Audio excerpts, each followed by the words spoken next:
এটা হলো আমার বাড়ির নিজের পালা গরু।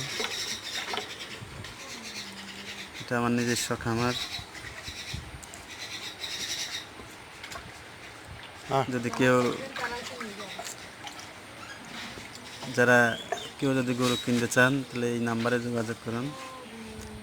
এরকম গরু ক্রয় করে দেওয়া যাবে।